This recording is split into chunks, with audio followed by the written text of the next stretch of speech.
할렐루야. 예. 예, 금요일 날 뵈서 참 반갑습니다. 옆에 분들과도 인사하실까요? 금요일 날 뵈니까 더 반갑습니다. 오늘따라 더 예쁘시네요. 예. 두 번째 말씀도 나눠주셔야 되는데 아멘으로 받으시고 예, 감사합니다. 예. 오늘 하나님께서 우리에게 주시는 말씀 같이 봉독하도록 하겠습니다. 오늘 말씀을 세 번역으로 드려서요, 찾지 마시고 앞에 있는 화면에서 같이 읽어주시면 좋을 것 같습니다. 세 번역으로 마태복음 6장 5절에서 8절 말씀을 한 절씩 교독해 가도록 하겠습니다. 너희는 기도할 때에 위선자들처럼 하지 말아라. 그들은 사람들에게 보이려고 회당과 큰 길 모퉁이에 서서 기도하기를 좋아한다. 내가 진정으로 너희에게 말한다. 그들은 자기네 상을 이미 다 받았다.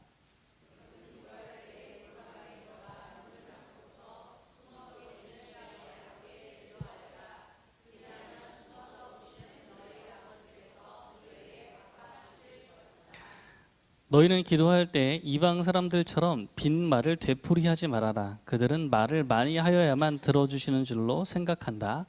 그러므로 그들을 본받지 말아라. 하나님 너희 아버지께서는 너희가 구하기 전에 너희에게 필요한 것이 무엇인지를 알고 계신다. 아멘. 오늘은 기도회인데 기도에 대한 주제를 가지고 이야기를 하려고 합니다. 유명한 기도에 대한 말씀인데 교회는 다니지만 기도가 좀 늘 어렵습니다. 언제 알 수 있냐면요, 주보의 대표기도 순서에 이름을 적을 때마다 알 수 있습니다. 자꾸 전화하시는 분들이 계시죠. 빼주면 안 되냐고 자꾸 이런 분들이 생기는 걸 보면 기도가 아무리 오래 믿어도 쉽지 않다는 것을 반증하는 게 아닐까 싶습니다. 뭐 빼달라는 말씀은 굳이 안 하시더라도 자기 이름이 딱 보이는 순간부터 일주일 동안 고민이 되시죠. 이게 어떻게 써야 되나 이런 고민들을 하시면서 당일까지, 기도를 마치는 날까지 긴장을 하시기도 합니다. 기도는 어떻게 하는 것일까요? 기도가 어떤 것일까요? 너무 당연한 아주 기본적인 신앙의 가장 중요한 일인데도 이게 쉽게 설명해서 말하기가 어렵기도 합니다. 아이들을 가르칠 때는 그렇게 하죠. 하고 싶은 말을 하나님께 자연스럽게 다 하고 끝에 뭐라고 기도한다고요? 예수님의 이름으로 기도합니다. 아멘. 이렇게 가르쳐요. 이게 기도의 ABC처럼 가르치거든요. 근데 나중에 크면요, 물어봐요. 예수님의 이름으로 기도합니다를 안 하면 기도가 되나요, 안 되나요? 우리가 아이들한테 가르쳤잖아요. 기도 끝나고 나서 예수님의 이름으로 기도합니다. 아멘 했잖아요. 네. 그럼 예수님의 이름으로 그거 하면은 애들 기도시키다가 그거 빼먹잖아요. 그 막 알려주죠. 아니야, 끝에 이거 예수님의 이름으로 기도합니다. 아멘 해야지라고 알려줘요. 그러면서 우리도 은연중에 그거를 머릿속에 받아들이고 있는 거죠. 예수님의 이름으로 기도합니다를 빼도 괜찮을까요? 나중에 우리 기도 훈련할 때 같이 하죠. 예, 궁금하시죠? 이 궁금하면 안 되는 신앙이세요. 지금 이거를 아직까지 궁금해하시면 안 되는데, 예. 우리가 예수님의 이름을 가지고 기도를 하는 건 맞아요. 근데 그거를 꼭 글자로 넣어야 되느냐? 이거는 생각해 봐야죠. 왜냐하면 예수님께서 가르치신 기도에 그 문장이 없기 때문에 그래요. 예. 우리는 예수님을 통해서 중보하죠. 그건 우리의 믿음의 고백입니다. 당연한 이야기예요. 근데 그 구절에 집착할 필요는 사실은 없어요. 예. 이게 여기서부터 막히면 다음이 힘든데 어쨌거나 이게 예, 시작하려고 합니다. 기도에 대한 이야기 중에 제일 중요한 건요, 기도가 대화라는 데 있어요. 우리가 하나님께 기도하고 하나님께서 우리에게 말씀하시는 것이 대화죠. 그래서 오래 전부터 신앙의 선배들은 하나님께서 우리에게 어떻게 말씀하시는가를 되게 따져봤어요. 그래서 환상으로도 말씀하시고 꿈으로도 말씀하시는데 이런 사람들은 소수예요. 예, 우리 지금 장로교인이시잖아요. 우리는 장로교회를 다니고 있어요. 장로교인들은 대개 어떻게 생각했는지 아시나요? 여러분 장로교인이거든요. 대부분 여러분이 생각하시는 방식으로 하나님이 우리에게 말씀하실 때 성경 말씀을 읽을 때 거기에 빛을 비춰주신다고 생각했어요. 그게 하나님께서 우리에게 응답하시는 가장 중요한 방법이라고 오랜 동안 믿어왔습니다. 그게 장로교인의 방식이에요. 근데 그 방식 말고 다른 방식에 익숙하시면 아마 장로교인 스타일은 아니신 거예요. 다른 방식으로 하나님을 길게 접하셨던 거죠. 중요한 거는 하나님께서 말씀하신 통로는 여러 가지인데 우리는 하나님께 직접적으로 기도로 말씀을 드린다는 데 있습니다. 그러니까 중요한 건 어쨌건 대화예요. 하나님과 만나고 사귀는 거죠. 흔히 이제 그 한동안 90년대 이후로 이제 뉴 에이지나 이런 영성의 추구가 폭발적으로 증가했거든요. 근데 그런 영성의 추구 중에 요가가 제일 중심에 있는데 이런 그 요가와 명상의 제일 핵심은 그 잠잠한 상황 가운데 홀로 자기 내면의 소리를 듣는 거예요. 근데 이거는 기도랑 좀 달라요. 기도는 잠잠하게 자기 마음에 집중하는 게 아니라 대상이 있는 거예요. 말하는 대상이 있는 거예요. 기도는 하나님과 나누는 거죠. 나 혼자 하는 게 아니에요. 그래서 이제 뭐 마음 수련을 비롯한 이상한 것들이 꽤 많거든요. 복잡하고 힘든 사람들을 위로하기 위한 이상한 몇몇 프로그램들이 있습니다. 그 프로그램들이 다 이런 영성에 기대고 있는데 그것이 다 자기의 안으로의 탐구를 시작을 하는 프로그램들입니다. 그런데 그것과 기도는 좀 다른 거예요. 기도는 가만히 있고 조용한 것과는 별로 관련이 없어요. 앞에 누가 있는지를 명확하게 전제로 하고 이야기하기 때문입니다. 히브리서 11장 6절 말씀 같이 한번 읽어볼까요? 너무 유명한 말씀이라 같이 읽어야 됩니다. 세 번역이라 약간 토시가 다르지만 앞에 보시고 함께 읽겠습니다. 시작. 믿음이 없이는 하나님을 기쁘게 해드릴 수 없습니다. 하나님께 나아가는 사람은 하나님이 계시다는 것과 하나님은 자기를 찾는 사람들에게 상 주시는 분이시라는 것을 믿어야 합니다. 하나님을 만나는, 교제하고 사귀는 것이 기도라고 했죠. 그러니까 히브리서 말씀을 약간 그 옛날 이야기이긴 하겠지만 소개팅을 떠올려 보시면 돼요. 예. 예. 소개팅 나갔을 때 제일 중요한 거는 그 1대1이니까 앞에 나온 저 사람이 나를 조금 호감을 가지고 봐야 되잖아요. 이게 제일 중요한 거잖아요. 얼굴을 봤는데 이미 좀 호감이 없어. 애프터 신청도 안 해. 이건 끝난 거잖아요. 사실 이제 근데 문제는 사람은 좀 두렵죠. 우리가 제일 소개팅이 두려운 이유는 나한테 이 애프터를 안 할까 봐. 예의도 없이. 되게 남자가 애프터를 한번 저희는 그랬거든요. 전혀 의사가 없지만 소개팅은 누군가 소개를 시켜줬잖아요. 그러니까 주선자의 면을 생각해서 무조건 남자 입장에서 애프터 신청을 해야 돼. 거절의 역할은 누가 갖고 있는 거죠? 권한은? 여자가 갖고 있는 거죠. 이게 예의라고 생각했어요. 그래서 마음에 안 들지만 소개해준 친구가 있으니까 일단은 물어봐야 돼. 그러지 않으셨어요? 이 동네는 그런 예의가 없나요? 네. 물어봤어요. 네. 근데 사실 좀 조마조마하죠. 이렇게 좋으면 좋은 대로 연락 안 하면 어떡하지? 이런 것과 싫으면 싫은 대로 연락하면 어떡하지? 둘 다 이제 마음에 고민은 드는 거잖아요. 중요한 거는 우리가 두렵고 떨리는 이유는 좋아하는 사람인데 이게 우리에게 그런 반응을 해주지 않을까 봐 두렵죠. 근데 기도할 때 그런 걱정이 없다는 얘기예요.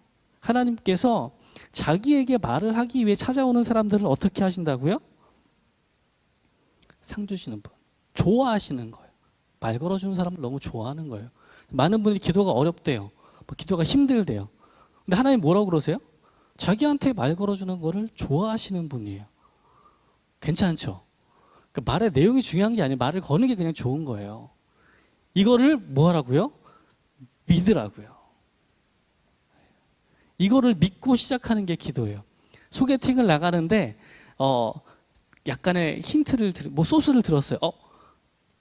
저쪽이 나를 알고 있는 거야. 근데 친구를 통해서 나를 소개시켜 달라고 했대. 그럼 이미 어떻게 된 거예요? 반 끝난 거야. 호감이 있잖아요. 그러니까 나만 어떻게 잘하면 되잖아. 그럼 나갔을 때 기분이 어떻겠어요? 훨씬 더 좋죠. 우리는 하나님께 이러한 상태로 이제 기도하러 나가기 시작하는 겁니다. 설레지 않으세요? 하나님이 좋아하신대요. 듣고 싶어 하신대요. 상도 주고 싶으시대요. 근데 이게 너무 명확했는데 이스라엘 사람들도 오랫동안 기도를 잘 못했나 봐요. 그래서 예수님께서 가르치실 때 그 사람들이 잘못하고 있는 것을 찝어서 말씀해 주시기 시작합니다. 오늘 5절 말씀입니다. 너희는 기도할 때 위선자들처럼 하지 말아라. 그들은 사람들에게 보이려고 회당과 큰 길 모퉁이에 서서 기도하기를 좋아한다. 내가 진정으로 너희에게 말한다. 그들은 자기네 상을 이미 다 받았다. 잘못된 예예요. 위선자들이 등장하는데 회당과 길모퉁이가 사람이 많이 지나다니는 곳에 서서 기도하는 거예요. 기도라고 하나님을 향한 말을 하고 있지만 누구를 더 신경 쓰는 거예요? 옆에 지나가는 사람을 더 많이 신경 쓰고 있는 거죠. 자, 우리는 계속 소개팅으로 나가고 있어요. 소개팅을 했어요. 만났어요. 그리고 나서 멋진 카페에 노천 테이블에 앉았어요. 그리고 이제 오늘 화장이 잘 먹었나 이렇게 보고 이렇게 막 꾸민 거 오늘 괜찮나 오늘 기껏 미용실 가서 하고 왔는데 머리는 괜찮나 바람에 날리지 않나 열심히 봤단 말이에요. 예. 그러면서 지금 어딜 쳐다보고 있냐면 길가에 지나가는 사람들이 나를 어떻게 쳐다보는지 계속 확인하는 거예요. 이렇게 자꾸 이렇게. 그러면 앞에 있는 사람은 뭐가 돼요? 이게 위선이에요. 하나님 앞에 기도하러 왔는데 하나님한테는 별로 관심이 없고 쟤는 나를 어떻게 쳐다보지? 그런 거죠. 어떻게 생각하지? 옆에 간 사람들 어떻게 생각할까? 이런 것만 따지고 있는 것이 여기에 위선인 거죠. 그래서 말씀에 보면 자기네 상을 이미 다 받았대요. 뭐 딱히 벌이라고 할 건 없고요. 그냥 자기네 상을 다 받았대요. 그게 무슨 얘기냐면 원래 목적이 지나다니는 사람들한테 잘 보이는 거예요. 예쁘게 보이는 거예요. 그래서 거기 앉았잖아요. 앞에 사람이 있음에도 불구하고 지나가는 사람들의 평가에 더 신경을 많이 썼잖아요. 그럼 그 사람들이 예쁘다고 평가하면 끝난 거예요. 앞 사람에게 별로 관심이 없는 거죠. 이게 이스라엘 사람들이 가장 많이 하던 잘못이에요. 정작 누구를 만나고 있는가에 신경 쓰지 않고 옆 사람을 너무 많이 신경 쓰는 거죠. 이게 청년들하고 이야기할 때 항상 이게 좀 안타까운 이야기 하면서 나올 때 이런 게 있어요. 이상하게 청년부에 새로 오는 남자 청년들은 열심히 교회 생활을 하는 교회 언니들한테는 관심이 없고 교회 이제 갓 들어와서 예쁘게 하고 오는 친구들과만 사귀더라 이런 거 있잖아요. 예?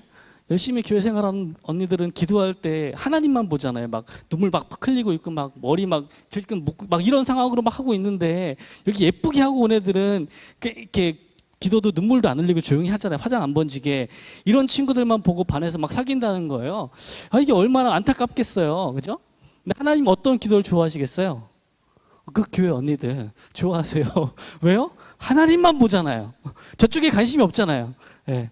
저쪽은 저쪽 가서 하시고 기도할 때 이렇게 하는 게 맞는 거 아닐까요? 연애 가르치는 강사분들이 오셔가지고 늘 그렇게 얘기하시더라고요. 그럼에도 불구하고 청년들이 서로 만나는 시간이 수련회밖에 없으니까 우리 교회 언니들 좀 신경 좀 쓰고 다녀라. 마음이 안타까워서 그렇다 이렇게 얘기 막 하셨거든요. 안타깝긴 하지만 약간 위선이죠. 예? 기도하러 나갔는데 사실 어디에 관심이 있는 거예요? 저기 옆에 온 저 친구들한테 관심이 있는 거잖아요. 예, 이런 게 위선입니다. 교회 안에서 쉽게 발생하는 이야기들이죠. 그럼 예수님께서 원하시는 기도의 형태는 어떤 거예요? 6절 말씀 볼까요? 너는 기도할 때 어디에 들어가라고요? 골방에 들어가 문을 닫고서 숨어 계시는 내 아버지께 기도하여라. 그리하면 숨어서 보시는 너희 아버지께서 너에게 갚아 주실 것이다. 예수님께서 우리에게 직접 알려주시는 기도예요. 이보다 더 중요한 가르침은 없습니다. 하나님 앞에서는요, 홀로 기도해야 돼요. 숨어서 기도하셔야 됩니다. 왜냐하면 앞에서 말한 기도는 항상 유혹이 있어요. 다른 사람에게 잘 보이고자 하는 유혹이 있기 때문에 숨어서 만나야 돼요. 예수님께서 하나님에 대해 말씀해 주시는 거예요.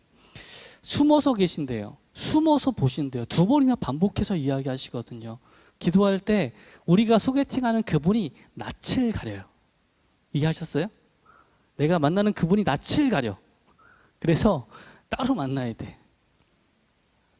이해되셨어요? 하나님에 대해서 누가 가르쳐 주시는 거예요? 예수님 말씀이 그분이 숨어서 계신대잖아요. 사람들 많은 데서 소리를 높이시는 분이 아니라 숨어 계신 분이니까 가까이 다가가서 작게 이야기해야 되는 분이란 말이에요. 둘 만나는 걸 선호하시는 거예요. 생각해 볼까요? 소개팅을 했어. 다음에 만나는데 뭔가 좀 어색하니까 야, 4대 4로 만나자. 8명이 만난 거예요. 계속 같이 놀고 집에 들어갔어. 괜찮으세요? 이게 정상이에요? 내가 소개팅해서 이 친구 만나려고 왔는데 친구들 불러서 이제 8명이 놀고 막 집에 갔어. 이상하잖아요. 둘 만나고 싶은 거 아니에요? 이런 것들을 조심해야 돼요. 한국교회가 새벽 기도회가 대표적이거든요. 근데 이거는 좋은 전통이에요. 그 당시에는 새벽 기도회 때문에 많은 미신적인 행사들을 근절하는 효과가 있었어요. 그리고 또 그 많은 가정이 믿지 않아서 기도를 할 만한 장소가 여의치가 않았어요. 지금도 많이 그렇겠죠. 집에서 기도하는 게 쉽지 않은 분들은 교회 나와서 기도하시면 돼요. 새벽 기도뿐 아니라 새벽 기도는 여럿이 같이 기도하다 보니까 혼자 기도하실 시간과 장소를 원하시면 새벽 기도 끝나고도 비어 있고 아니면 평일에 아무 때나 교회 오시거나 아니면 교육관의 방에 가서 기도하셔도 괜찮아요. 장소에 문제가 있다면 충분히 교회를 잘 사용해 주시면 되는 거예요. 또 새벽 기도회가 특별한 목적을 가지고 오늘처럼 우리의 기도 제목을 함께 기도하는 중요한 시간이기도 합니다. 함께 기도하는 시간은 늘 유익하거든요. 근데 이제 그것만 하면 안 되는 거예요. 교회에서 단체로 기도하는 것만 하시면 단체 미팅만 하신 거예요. 둘이 안 만나고. 네. 원래 연애하면 어떤 일이 발생해요? 교회 청년부 수련회 갔는데 연애가 시작되면 어떤 사건이 발생해요? 둘씩 사라지잖아요. 때로 사라지진 않아요. 둘씩 사라진단 말이에요. 이게 가장 기본적인 건데 기도에 있어서 하나님과 둘만 사라지는 일을 안 하고 계속 단체로 기도하시는 분들이 계세요. 이거는 한계가 있어요. 잘못된 게 아니라 그런 기도만 할 수는 없는 거예요. 더 깊은 관계를 위해서는 둘만 기도하는 시간이 당연히 필요하기 때문입니다. 히브리서 10장 24절 25절 기억하시죠? 서로 돌아와 보아 사랑과 선행을 격려하며 모이기를 피하는 어떤 사람들의 습관과 같이 하지 말고 오직 그날의 가까움을 볼수록 더욱 그리하자. 우린 모여야 돼요. 단체로 모이는 건 당연히 좋은 거예요. 근데 이 모임을 폐하자는 이야기가 절대 아니에요. 그건 모이셔야 돼요. 더 많이 모이고 기도할수록 더 많이 힘이 납니다. 그럼에도 불구하고 단 둘이 만나는 하나님과의 기도가 너무나 필요합니다. 나는 왜 이렇게 기도가 잘 안 되지? 둘이 안 만나셨잖아요. 여기 오신 다음에 그런 고민하시면 안 되고 둘이 만나시면서 생각을 하셔야 되는 거예요. 예, 어디든 하나님이 숨어 계신다니까, 낯을 가리신다니까 다른 친구들 말고 둘이 만날 수 있는 시간을 자꾸 만들어 가시면 좋습니다. 자, 그 다음 이야기 볼까요? 7절 말씀입니다. 너희는 기도할 때 이방 사람들처럼 빈말을 되풀이하지 말아라. 그들은 말을 많이 하여야만 들어주시는 줄로 생각한다. 기도를 오래 하시는 분들도 이런 오해를 많이 하고 계시거든요. 이방인들이 잘못 기도하는 사람들의 예로 등장하는데 당시 이방인들의 기도의 특징이 있어요. 그게 호칭들에서 확연하게 드러납니다. 예를 들면 이제 로마 황제도 신취급을 받았거든요. 그래서 황제 이름을 한번 읽으려면 그 앞에 수식어가 붙어요. 근데 위대한 황제일수록 그 앞에 수식어가 점점 길어집니다. 정복한 땅의 이름이 계속 들어가요. 점점 내용이 길어지는 거죠. 기독교 역사가 유세비우스가 콘스탄티누스가 등장하기 직전에 갈레리우스가 그리스도인의 박해를 누그러뜨리려고 공포했던 칙령이 있습니다. 그게 이제 책에 인용이 되어 있습니다. 저렇게 써 있어요. 작지만 읽어드릴게요. 20대 호빈관의 권위를 가지신 분이요 19대 황제이며 8대 정무관이며 아버지 중에 아버지 총독이신 황제 갈레리우스, 발레리우스, 막시마누스, 인빅투스, 아우구스투스, 폰티펙스 막시무스, 게르마니쿠스 이게 다 정복한 곳이에요. 폰티쿠스의 정복자예요. 게르마니쿠스 막시무스, 에깁티쿠스 막시무스, 포이비쿠스 막시무스, 사르멘티쿠스 막시무스는 5번 써 있대요. 페르세쿠스 막시무스 2번, 카르피쿠스 막시무스 6번, 아르메니쿠스 막시무스, 메디쿠스 막시무스, 아벤디쿠스 막시무스 이런 식으로 써 있는 거예요. 사람 이름 앞에. 왜 썼겠어요? 위대하니까. 예. 그럼 이렇게 장황하게 칭호를 붙이는 게 이방인들의 기도의 특징인 거예요. 신의 이름을 그냥 부르는 게 아니라 그만큼 이렇게 수식을 하고 불러야 돼요. 자, 그리고 이 사람들만 그럴까요? 이게 시중에 떠도는 대표 기도문 첫 구절을 갖고 왔거든요. 자, 여기 몇 가지 예가 있습니다. 예, 전능하신 하나님 아버지. 이거 별로 안 길죠? 사랑과 은혜가 많으신 하나님. 다 많이 들어보신 표현이죠.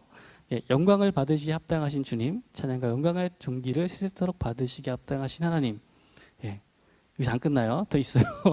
예, 찬송과 존귀와 영광을 세세 무궁토록 홀로 받으시기 합당하신 하나님, 전지 만물을 주관하시고 섭리하시는 전능하시고 영원하신 하나님 아버지. 7절 8 이게 끝이 아니에요. 또 있어요. 제일 긴 거 2개. 이제 9번과 10번도 있습니다. 저 정도 길어져요. 왜 길어질까요? 저 기도문 천만이고 왜 이렇게 길어질까요? 사람의 심리는 다 똑같아요. 하나님이 위대하시니까. 좀 써야 돼. 연애 편지 좀 써보셨나요? 그럼 어떻게 시작하세요? 사랑하는 누구누구에게. 이거 요즘 세대는 연애 편지 안 쓰죠. 이거 근데 첫 번째는 감동이 돼요. 사랑하는 누구누구에게. 두 번째, 세 번째 편지 계속 똑같은 거 쓰면 어떻게 돼요? 혼나죠.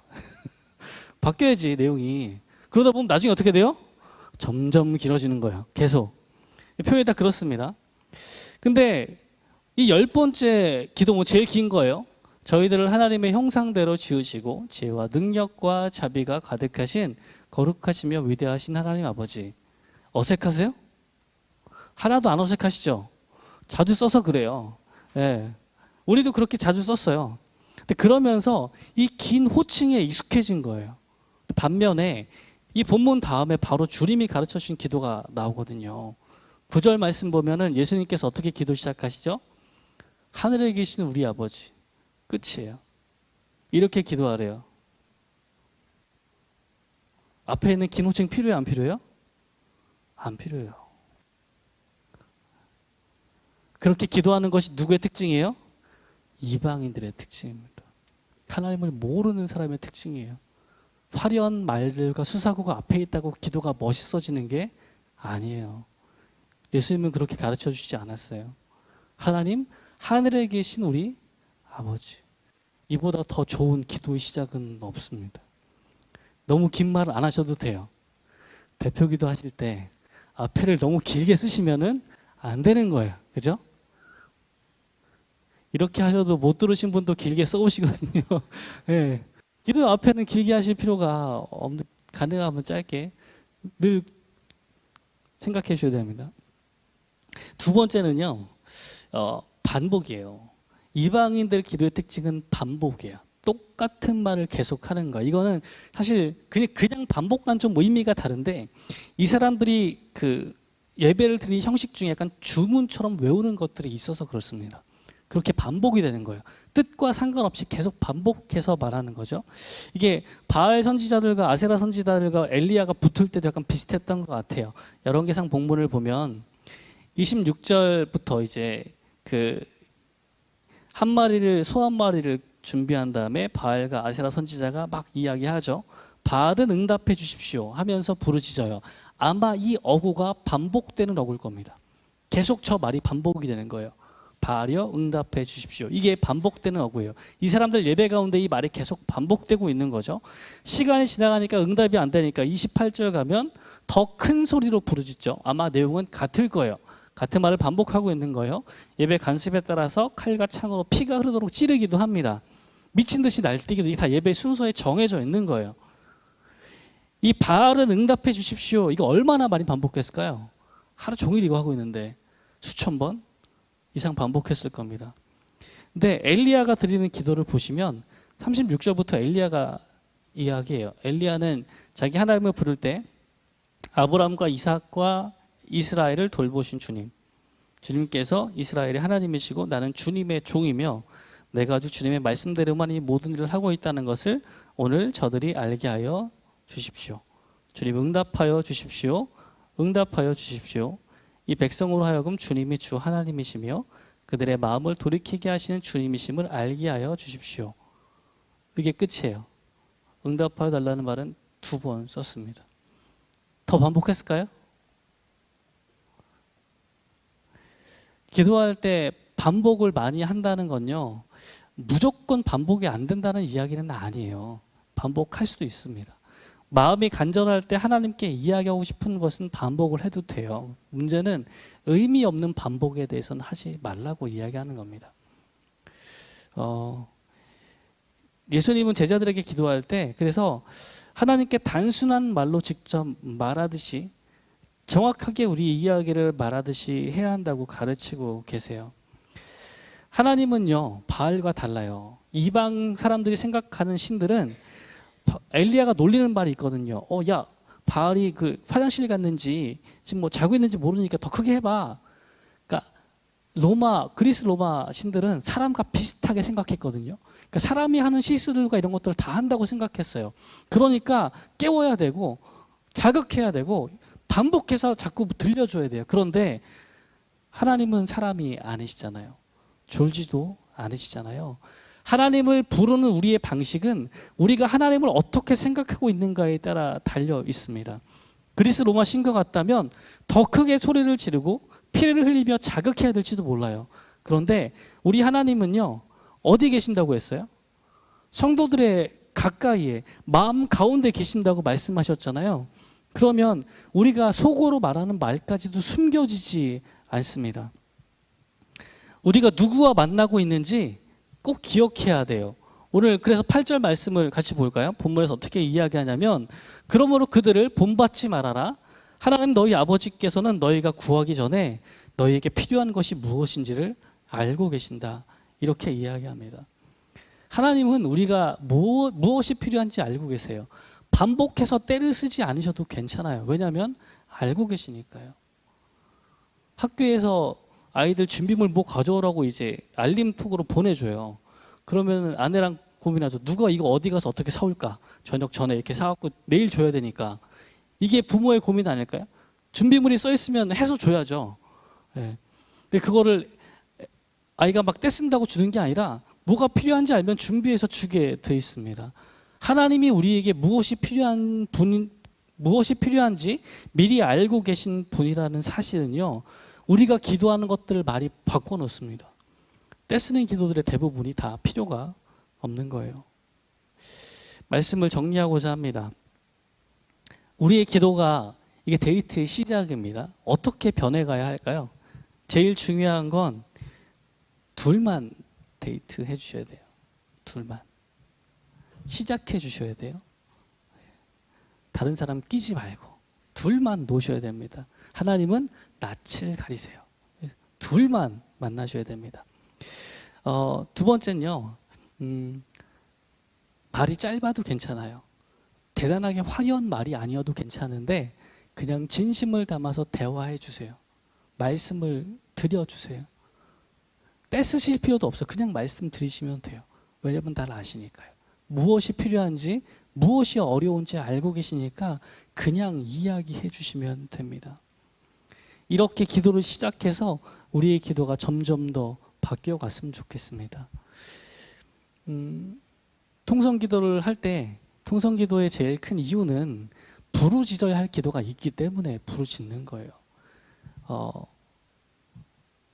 집에 가서 사랑하는 남편과 아내와 대화하실 때 어떤 때는 소리 지를 때도 있죠.